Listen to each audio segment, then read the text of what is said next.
चलिए, आज अल करीम यूनिवर्सिटी के दीक्षांत समारोह पर एक नजर डालते हैं। तो कटिहार में एक बड़ा इवेंट हुआ। 400 से ज्यादा नए डॉक्टर्स ग्रेजुएट हुए। लेकिन आप समझिए, ये सिर्फ एक डिग्री सेरेमनी नहीं थी। नहीं, ये बिहार के हेल्थ केयर के फ्यूचर के लिए आप कह सकते हैं एक बड़ा इशारा था। तो चलिए, इसमें तीन सबसे जरूरी बातें समझते हैं। पहली बात, इस इवेंट का स्केल।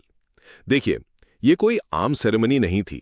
खुद गवर्नर आरिफ मोहम्मद खान मौजूद थे और उनके साथ हेल्थ मिनिस्टर मंगल पांडे और rural development minister Shravan Kumar भी।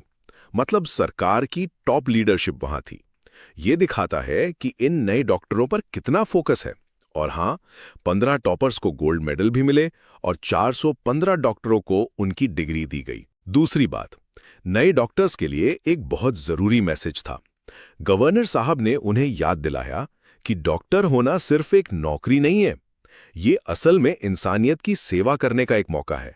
और उन्होंने कहा कि अपना काम पूरी ईमानदारी और लगन से करना है। और तीसरी और शायद सबसे जरूरी बात, बिहार में हेल्थ केयर का फ्यूचर क्या होगा, इस पर दोनों मिनिस्टर्स ने सरकार का विजन क्लियर किया। हेल्थ मिनिस्टर ने कहा कि नए मेडिकल कॉलेज बनेंगे, मॉडर्न फैसिलिटीज आएंगी, और दूसरे मंत्री ने इस बात पर जोर दिया कि गांव में अच्छे डॉक्टरों की कितनी जरूरत है। तो कुल मिलाकर ये सिर्फ एक दीक्षांत समारोह नहीं था, ये बिहार के हेल्थ केयर के लिए एक तरह का मिशन स्टेटमेंट था। जी।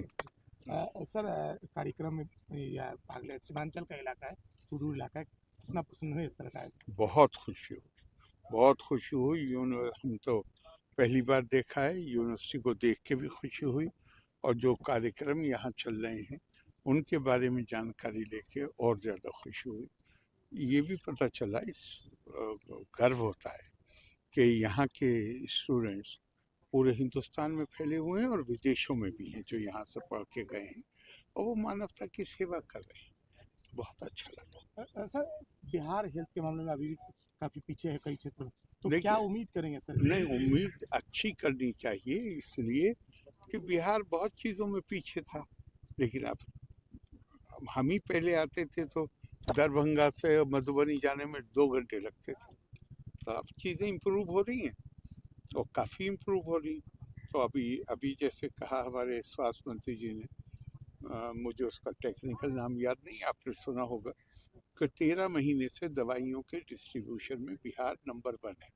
तो अब उम्मीद तो यही, हम उम्मीद यही करेंगे, इससे विश्वास भी पैदा होता है जो कुछ हो रहा है, कि बिहार अब उस विकास की, देखिए, विकसित भारत, विकसित बिहार के बगैर विकसित भारत नहीं बन सकता। Thank you.